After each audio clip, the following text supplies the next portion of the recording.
Okay, welcome to the show. I'm the Krayzee Krittik. And I'm so money. Now let's talk about the obvious elephant in the room. I fractured my back just over 2 weeks ago. Yeah, That is a real ordeal. That is not something that I faked for the channel or anything. That really happened. Yeah, when you texted me and told me, I was like kind of shocked. Yeah, I don't remember exactly how it happened. I have to see a different doctor on Tuesday, but things are going good. The back is feeling better, and I am still training for my match against Feeney. So Feeney. You better send the contract before my back heals. Yeah, honestly. So I think I still have my suspicions that Feeney and Hasselhoff and Dick Van Dyke. Yeah, they NWO sneak attack. They sent out the Nick at Night hit squad. Yeah, they had their chairs. It could have been the Baywatch crew, like the old Baywatch has-beens that never did anything with their acting careers. Yep. So then they just were there to look pretty and didn't move on. Yeah. And then the other problem, so I got my bill for one night, and what do you think the bill for one night in a hospital costed? You were telling me $25,000. $25,000 for one night in the hospital. So medical industry, how do you expect people to go in for their problems when you charge so fucking much? I have insurance, but they still want an astronomical amount out of pocket. It just doesn't make sense. And then they want to throw in my face, well, that emergency room wasn't in your insurance network. So when you have a life or death ordeal, you need to be worried about what fucking your insurance network you're in? I mean, come on. I was in the emergency room because bad things happened. Oh, but you're not in your network. Oh, so I got to waste more fucking time to find out what hospital's in my network before I go to the emergency room where I get a $25,000 bill. Suck my ass, insurance industry. I know, that is bullshit, man. You know, you shouldn't have to worry about bills if you're sick. But so many people do, and then they gotta have benefits just to pay the bills and all these fundraisers and. Well, yeah, and I have disability through my work, but they're not doing what they said they were going to do either. They were supposed to email me an information packet on the 16th. They emailed it on the 28th, which is 12 days after the 16th. They're sending me messages saying I have to get my portion of the paperwork filled out by April 5th, but I have not received my portion of the fucking paperwork yet. So how can I fill something out that I have not received yet? I know it. So on top of more hospital bills, my last paycheck was light because the disability people didn't pay me yet. So I have bills I have to pay, and now my job is not paying me. So I have been fucked in the ass royally by the medical industry through and you're trying to get healthy on top of that. And on top of that, trying to get your mind, positive to get healthy, and then you got to worry about that. Which is why I do these videos so I can vent frustrations. This is a real injury. I really fractured my back. You really did fracture it. I'm just trying to take the high road and make fun of it. I drove them. We're in my semi-clean apartment, but I drove them here, and I had to come straight here pretty much. I was gonna get coffee, but later. Because when you break your back, every little bump you hit on the road, you feel, and I mean the driver can't help when there's unfilled potholes in the road. Because the fucking city, even though they charge us gobbles of fucking dollars in taxes, they don't fix the fucking roads. Oh, yeah, I've hit plenty of potholes. Yeah, I saw on the news a couple years ago there was a kid that took his wagon with dirt to fill out the holes in his yard because the fucking city doesn't do their job. Yeah, so a little kid even knows enough. You know what's weird? You also told me that you met someone else who had something similar happen to them. You were talking about that might be a sign or something. Well, my coworker told me that the same day I had my little episode where I broke my back, her cousin had something similar happen where he had some kind of blackout episode or seizure or something like that, and he had to go to the emergency room too. I don't know exactly if he broke his back, but he had it some kind of health scare on the same day. So. Yeah. There was something in the air that there day. was something, some sort of sign. It'll, like when I got my car accident, I was in a car accident back in August. And this channel, we had hardly no subscribers at all. But then shortly after that, suddenly we started getting subscribers. So through all this, good's gonna happen. By the way, thank you, positive everyone. vibes. Thank you to all of our subscribers. Yeah, thank you. Yeah, we thank you. We are in the midst of blowing up. This channel blowing up more. Blowing up. It's an ongoing thing. Blow up, and then the next blow up, and blow up. It's a journey. Absolutely. And that's life, because my car accident, I messed my back up a little. What happened was I was leaving for work, and I don't know, a truck that was supposed to stay stopped kept going, and I hit it.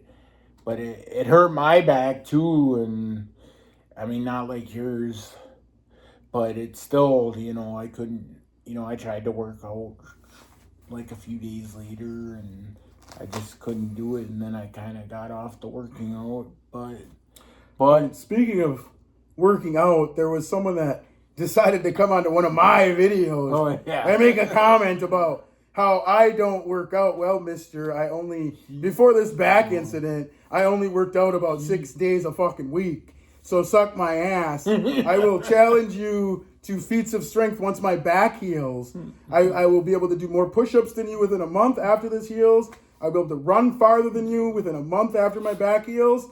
Bring it. And we can have MVP Promotions and Jake Paul sponsor it on Netflix, because I'm definitely in the right age category, and I definitely have the health problems to be in the Jurassic division. He does work out because, me, I kind of go, like I do it for a while, then I get off the wagon, but I've been doing good with the eating. I'm going to get back into it. But he does work out, because before his back injury, I was texting you, and you were like, oh, I just worked out, and I got the idea about the daylight savings post. And what time of the day was that? That was at nighttime. Exactly. Yeah. I'll work out at 10 o'clock at night. Yeah, he to get it in. He does work out. And, yeah, because we're both into fitness, even though I got a little belly. And by the way... But I do work out. I'm getting back into it. I haven't in a few days, but I start and then I stop, but I'm really on it, and as this channel continues and we do this show, this will shrink, because I watched the first episode. The first 2 episodes we did together, well, the first one was just a little small one, but I noticed my belly was kind of out, and I'm like, oh shit. But it's all good. Well, I don't mind. Camera adds the camera adds more, and the back brace added to the post where the guy said you were. Yeah, by the way, I had a sweatshirt on over the top of the back brace, added a little bulk. The fabric. Used to weigh about 230. Now I'm about 163. Yeah. So suck my ass if you don't think I work out. But at the end of the day, you just got to be confident. Because, Absolutely. You got to be confident in whatever way you're at. Like, look at the notorious B.I.G. He was overweight. And he made it his shtick, and he did pretty good for himself. Big Pun, Fat Joe, Heavy D. A lot of rappers, some have crossed over, but a lot of them have been overweight, and some are. And Mr. Belding's slightly overweight as well. Oh, yeah, Mr. Belding. He would fit right into that rap category. Speaking of Mr. Belding, yeah, we got to talk about that. We did a post about how I took a picture with him, and that was at a baseball game. It was a semi-pro baseball game. The Timber Rattlers, they're like some semi-pro, but it was Teacher Appreciation Night. And he was there. They advertised him signing autographs. So, I went there to get my picture taken with him. And that was pretty awesome. And I wanted him to do the laugh, though. Or say, what is going on? But, I didn't. But he was pretty cool, man. So you said your apartment was semi-messy. It's not nearly as messy as Rocky Balboa's apartment. Oh, yeah. There was some other people that decided to comment on my video again.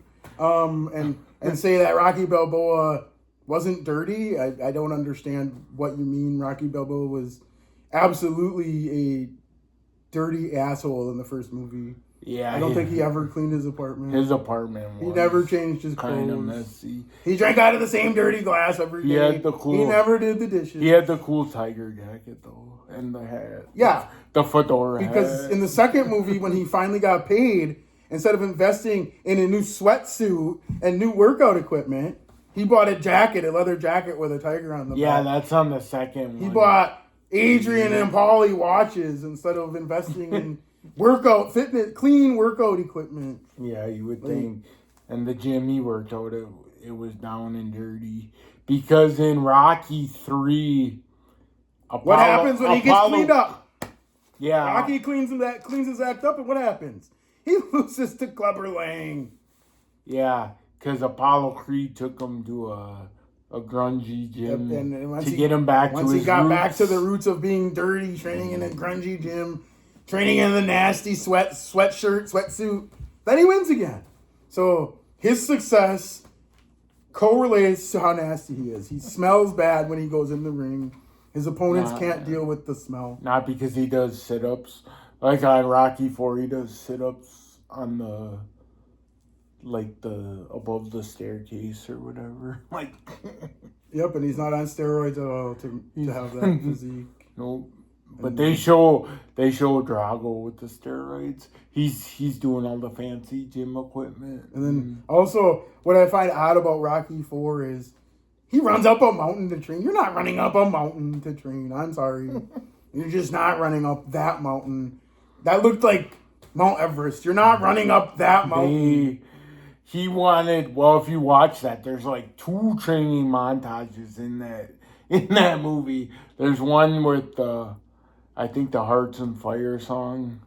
And then there's one with just the instrumental music. And, he just wanted to take the training. Like, what's your favorite training montage out of all the movies? Rocky movies? You mean Rocky? Yeah. Probably, I don't know. I mean, probably like the second one. Yeah. But they all got pretty good. Part 3, he's swimming. Training montage. Yeah, they show him swimming, running on the beach with Apollo. Yeah. Yeah, he's racing Apollo and. Yeah, he didn't have that eye of the tiger. No, not come fight night. I like when he goes in the gym in that one, and they're all staring at him like, "What are you doing here?" And then that's when Apollo tells him they got the eye of the tiger that you lost, and gives him the big speech. But why did they? I don't understand why they had to kill off Apollo in the saga. Like why did they have to kill off Apollo in Rocky 4? Yeah, they couldn't have just made him lose bad. And then Stallone, you had to kill like a popular Apollo. character off. Like, and then why did they have to kill Adrian? And they killed Mick in part 3. Well, that's that. I mean, was Mick older. Burgess Meredith was probably getting to have health problems at that point. Carl Weathers was still a relevant actor for years after. Yeah, he could have. He could have been in Rocky 5. Like, he could have been in sequels. Could have been part of the storyline. And then when the Creed movies come out, we find out he had groupies, and that's like his son with another lady. I didn't really watch Creed. Sorry, I just didn't watch it. The last Rocky thing I saw was the Rocky Balboa movie. When I saw that in theaters, though, I showed up late. By the way, I showed up a little late. The Rocky Balboa movie was a prelude to what Jake Paul and MVP Promotions are currently doing, digging up old fighters that used to be relevant. Yeah. The people that have a name that can get them numbers and then putting them in with whoever, but like Ronda Rousey and Gina Carano. Gina Carano, she's not old. She's like 43, but she hasn't fought in 17 years. In terms of fighting, she's a dinosaur. Yeah. Ronda Rousey's 39 years old, but she hasn't fought in 10 years. And she went to the WWE. She went to do fake wrestling for like a good portion of those 10 years. Because they get offered the money. See, sometimes I wonder if she really had a passion for wrestling. Because when Ken Shamrock went there, I saw an interview with him. He said he went there because at that time that's when it was all controversial and it was getting threatened to be shut down and stuff. So that's part of why he went to wrestling. I think with Ronda Rousey, she gets off on the attention that it brings. Yeah. Like, she likes to be in the spotlight. And then when she started losing, she didn't know how to deal with that. But wrestling, she was able to negotiate her character. Like, you're not going to get knocked out if it's not in the script in wrestling. Like in UFC, when she got knocked out, that totally threw a wrench into her plans. Because sometimes in wrestling, they do not like the outsiders, the real wrestlers, because they kind of look at it. Some do because they think it helps the business. That's what happened to Mr. T. Didn't that happen with Batista and Booker T? Did you hear about Booker T kicking the shit out of Batista the one time? No, it happened. Allegedly, they fought, and I don't know what really happened. There's conflicting stories, but I guess Booker T got the better of Batista in a back room, locker room. Oh, incident. Yeah, that kind of stuff happens. And, like, Booker T, I guess, I don't know if he's quite, like, Haku level badass, but apparently he's, like, the guy you don't fuck with in the locker room. I heard Haku. Yeah, I heard is he still alive? I think he is. Yeah, but I heard he's a badass. I heard Booker T's along those lines. Like, don't fuck with him. Because he will get in your face. I watched the documentary on him. It was pretty interesting. Harlem Heat. Yeah, Stevie Ray I think they were real life cousins. Yeah, they were brothers. Were they brothers? I think they were brothers. And they said they got the Flames idea for their outfits from the book Brooks and Dunn CD cover, because one of them has a flame shirt. Their entrance music. Yeah.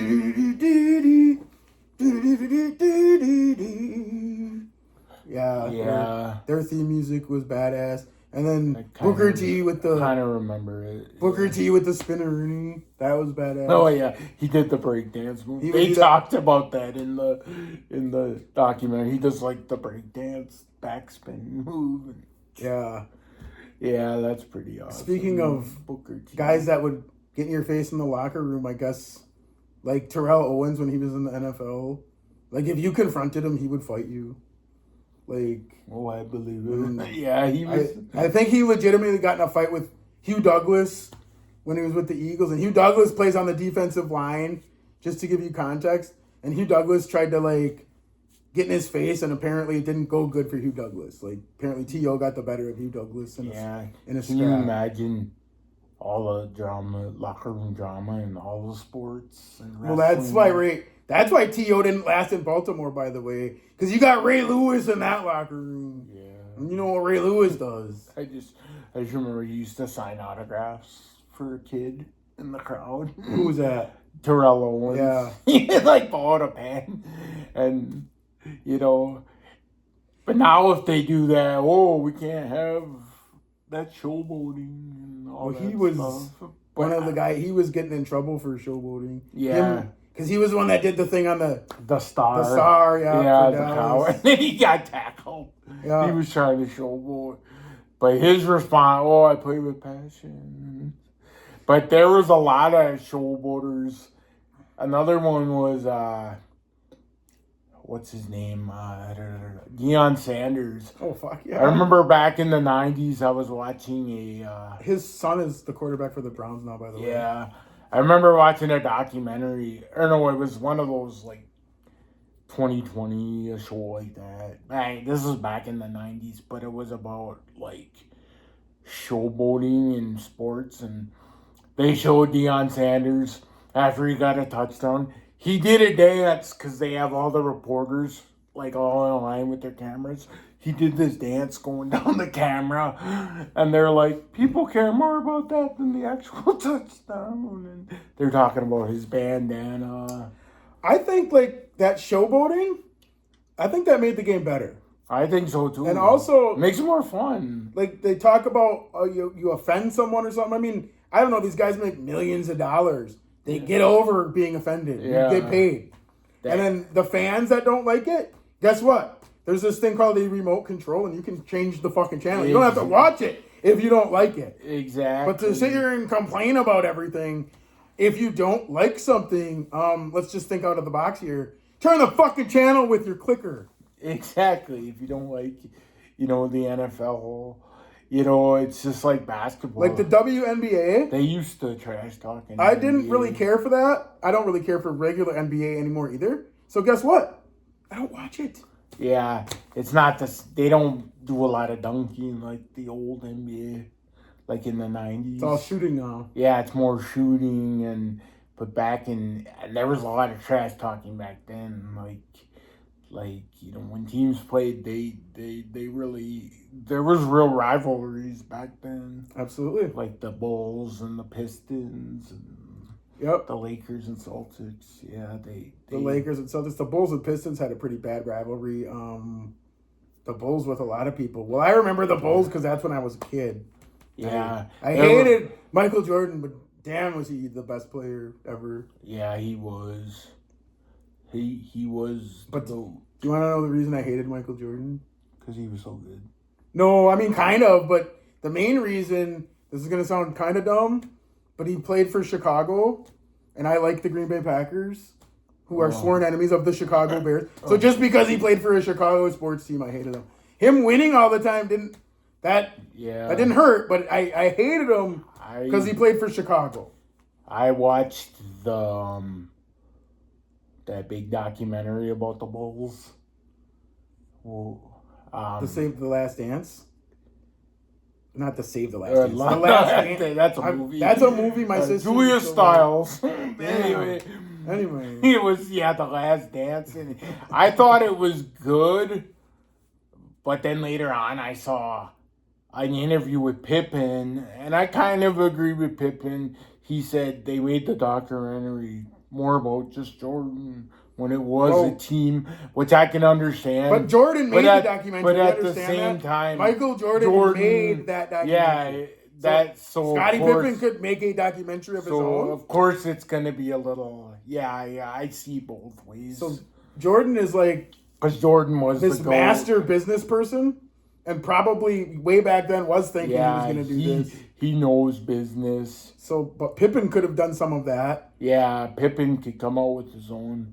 And I remember back in the 90s reading Dennis Rodman's book when it came out. It was like I Make My Own Rules, or I think that's what it was called. But it was interesting because he talks a lot about his time on the Spurs and how they didn't treat him good, and he hated David Robinson. And then that's when he decided to start dyeing his hair because that was the real him. And he showed up at like a press event with green hair. And he got a little carried away with some of his attention-seeking tactics. Yeah, just a little. He started to embrace the fame. Like he was supposed to be at practice for the Bulls, but he was on NWO on Nitro one night, I guess, bragging about it just so he could be on TV because it's live. Well, yeah, he just kind of skipped out on the team, it sounded like, for a little bit. But didn't really tell him what was going on completely. Yeah, because I remember it'd be on ESPN. But in the documentary, Phil Jackson's like, oh, I would let him go to Vegas because he played better when he went to Vegas and partied. Because he would come back, he would show up though. He was good at defense. He was the best rebounder ever. Yeah, because he chose to be that, which is another thing. Some players, he knew all the other players want to be the best offensive players. So he decided, you know what, I'm going to be the defensive player. That's actually the reason Shaq dunked so much. Yeah. Because, he could have devoted time to learning how to shoot, but, nobody could stop him from dunking, so he just became the most dominant dunker, ever. Oh, yeah. I remember he used to do his free throws, and Well, if you think about it, though, try to hold a basketball with them hands. For me, it's Andre the Giant, a tennis ball is probably too small, but try to shoot a free throw with a tennis ball and see how that works. It's not going to work good. When we used to play basketball as kids with the tinier basketballs. It was a lot harder to shoot. And they were trying to try to get him to do it one-handed if possible, or... So there's one more little beef I got to get off my chest here before we wrap things up for today's episode. And that is the sports athletes, particularly the NFL quarterbacks. Why does every NFL quarterback have to be the highest paid player in the fucking league? Because I hated Tom Brady, but I don't think he was ever the NFL's top paid player because he let the team spread that around the team. If you're not the top paid quarterback, guess what they can pay you? They can buy an offensive line for you. They can pay good receivers for you. But if you want to take all of the money, Jordan Love, you can't choke in the playoffs like you did. You can't go 3-0 on 3 straight possessions in the second half like you did if you want to be the $50 million a year quarterback. My brother keeps telling me all the time, oh, he needs help around him. Sure, awesome. But he signed the fucking contract, and they can't distribute that well throughout the whole fucking team. So guess who gets the blame when they don't win? The $50 million quarterback. Yeah. When they pay all these... Yeah, because they'll get paid, and then they're expected to perform when they get all that money. But sometimes they don't. And the Bears they don't still care. suck, and I just can't get over that the Bears are limited. The Bears still suck, by the way. But yeah, I blame Jordan Love for the Bears beating the Packers. Yeah, Jordan Love, it's kind of in between with him. You don't know. He's got potential. Yeah. I just think they paid him too much too early. Give him $30 million a year. That's still plenty of fucking money. Then you can pay better talent around him. But now there's so much pressure. There's already so much pressure for him to win following Brett Favre and Aaron Rodgers. Now there's another guy. You got a, third straight quarterback to win a Super Bowl. Those are just big shoes to fill. Now let's pay that guy $50 million for winning one playoff game against Dallas. That's the only reason he got that contract. Since he signed his contract, they haven't won a playoff game. So, when we were kids, we played on the playground with no pads and a helmet for free. I tore my ACL 3 times for free. I fractured my vertebrae for free, by the way. I'll be fine. Life goes on. Life goes on. I remember, you hurt your legs. And Yep, I've had 3 knee surgeries. I've had both ACLs reconstructed. This is just a minor setback, Feeny. One time I was at a friend's house. It was me and his friend and me. We were playing football in his front yard. And he had 2 trees in his front yard. But he passed the ball to me, and the tree was right behind me. I didn't know that. When I caught it, I just turned around to go running for the touchdown, and boom! The tree tackled me, and I smacked my head on the tree. I want to open this up. Anyone who's still watching this video at this point in time, please in the comments, let us know who you think the NFL's most overpaid athlete is, or just in general, the most overpaid sports athlete in general. Put that in the comments. Yeah. And let us know what the best Rocky training montage was. The best Rocky training montage, highest paid athlete. Don't forget to subscribe to the shittiest channel on YouTube. Tell us your favorite sports movies. Maybe we'll talk about it next time. And give us suggestions on what to talk about, because you're our fans, so give us some ideas. Thank you for watching to the shittiest channel. We just kind of make this shit up as we go along. That's the beauty of this channel. And we're going to try to do this episode every 2 Saturdays. Might get a little off schedule with my recovery, but every 2 Saturdays, look for this episode to drop. Yep. Peace out, Rabbit. Peace out, Rabbit.